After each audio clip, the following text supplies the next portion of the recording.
साथियों, जम्मू कश्मीर के अंदर जो आतंकवादी हमला हुआ है पहलगाम के अंदर, ये इस सरकार की इंटेलिजेंस की फेलियर है कि जब पर्यटन वहां पर घूमने के लिए गए थे, आपकी पिकनिक स्पॉट के ऊपर, टूरिस्ट प्लेस के ऊपर कोई भी सुरक्षा कर्मी नहीं था। चाहे जम्मू कश्मीर के अंदर गुलमर्ग हो, चाहे बेताब वैली हो, चाहे जो पहलगाम का ये टूरिस्ट स्पॉट है, यहाँ पर सुरक्षा कर्मियों का मौजूद न होना, इंटेलिजेंस का फेल होना इस बात का द्योतक है कि आप इस देश की शासन व्यवस्था को चलाने के लिए नाकाम है।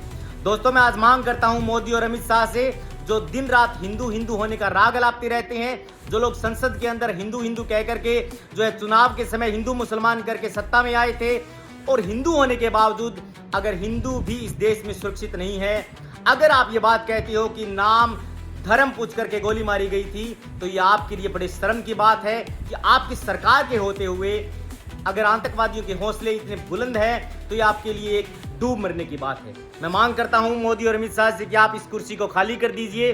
कुछ लोग ये बात कहते हैं कि अमित शाह जो है वो, आप तो देश के साथ नहीं खड़े हो, आप अमित शाह से इस्तीफा मांग रहे हो और देश में इस प्रकार की घटना घट गई है। दोस्तों, अगर अमित शाह गृह मंत्री हैं तो लोग अमित शाह से इस्तीफा मांगेंगे, राहुल गांधी और सलमान खुर्शी से इस्तीफा नहीं मांगेंगे। ये डूब मरने की बात है देश की सियासतदानों के लिए, जो देश की सर्वोच्च बड़ी सीट पर बैठे हैं, चाहे वो अमित शाह हो, चाहे मोदी जी हो, या फिर भारतीय जनता पार्टी हो। ये जम्मू कश्मीर के अंदर पहला ऐसा हमला नहीं है, इससे पहले भी आतंकी हमलों को अंजाम देती आ रही है ऐसे आतंकी संगठन, चाहे वो FTP हो, चाहे वो हिजबुल मुजाहिदीन हो।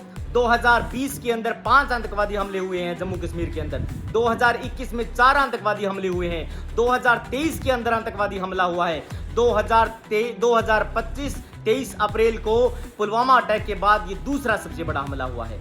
आपकी सरकार आने के बाद 11वां आतंकवादी हमला है, और आप ये कह रहे हो कि देश सुरक्षित हाथों में है। आप लोग दिन रात हिंदू मुसलमान होने का राग अलापते रहते हो। आप लोग ये बात कहते हो कि नाम पूछ करके गोली मारी गई थी। मैं कहता हूं कि मजहब का कोई भी धर्म और मजहब का कोई भी जो है वो जाति नहीं होती। अगर मजहब का धर्म होता तो बिल्किस बानो के पूरे परिवार को आतंकवादी जो है वो गाजर मूली की तरह नहीं काटते।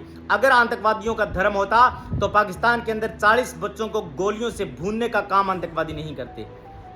दोस्तों, अगर आतंकवादियों का धर्म होता तो चेतन सिंह का नाम का आदमी, जो हिंदू होने के बावजूद भी भरी ट्रेन में नाम पूछ करके गोली मार रहा था, वो भी एक हिंदू था।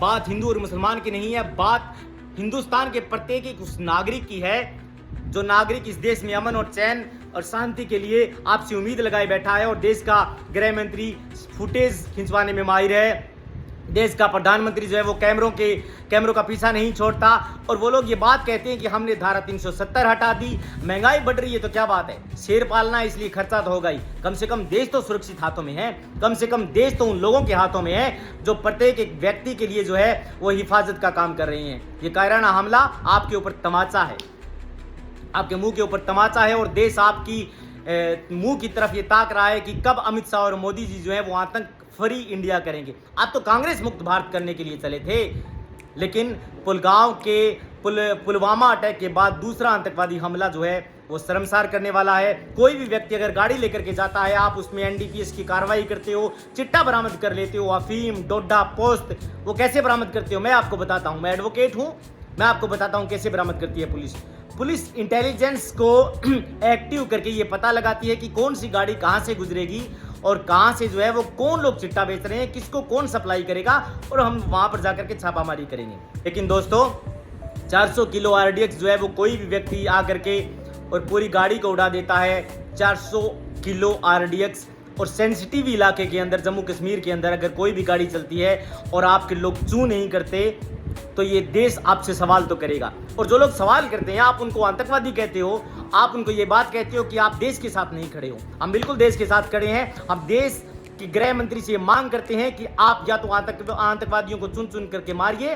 ये टारगेटेड हमले बिल्कुल बर्दाश्त नहीं है। हाँ, हो सकता है कि उन लोगों ने नाम लेकर के, हो सकता है उन लोगों ने जो है वो धर्म पूछ करके गोली मारी हो, लेकिन ये भी बेहद आपके लिए चिंताजनक बात है। कोई भी हिंदू सुरक्षित नहीं है, तो ये खुश होने वाली बात नहीं है विपक्षी पार्टियों के लिए, ये खुश होने वाली बात नहीं है किसी भी नागरिक के लिए। अगर इस देश में हिंदू भी खतरे में है, अगर इस देश में मुसलमान भी खतरे में है, तो लोग आपसे सवाल पूछेंगे। और मैं मांग करता हूं कि देश के अमित शाह को बिना कहीं इस्तीफा दे देना चाहिए, क्योंकि आप तो बहुत सालों से ये बात कह रहे हो कि देश जो है वो सेफ हाथों में है। देश के लोग आपसे क्या उम्मीद करते हैं? आर्टिकल 21 लाइफ एंड लिबर्टी, आप हमारा ये अधिकार है कि हमको सम्मानपूर्वक इस देश में जीने का अधिकार है। आपने जम्मू कश्मीर के टूरिज्म के ऊपर लात मारी है।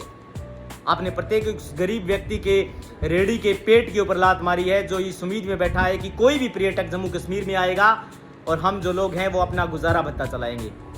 लेकिन बड़े ही शर्म की बात है अमित शाह जी, आप हेलीकॉप्टर में जाकर के फुटेज देखते हैं। काश आपने इंटेलिजेंस को एक्टिव कर लिया होता, काश आपने टूरिज्म स्पॉट के ऊपर सुरक्षाएं बढ़ा दी होती, तो आज ये दिन हमें नहीं देखना पड़ता। इसलिए हम उम्मीद करते हैं कि आप तुरंत कार्रवाई करेंगे।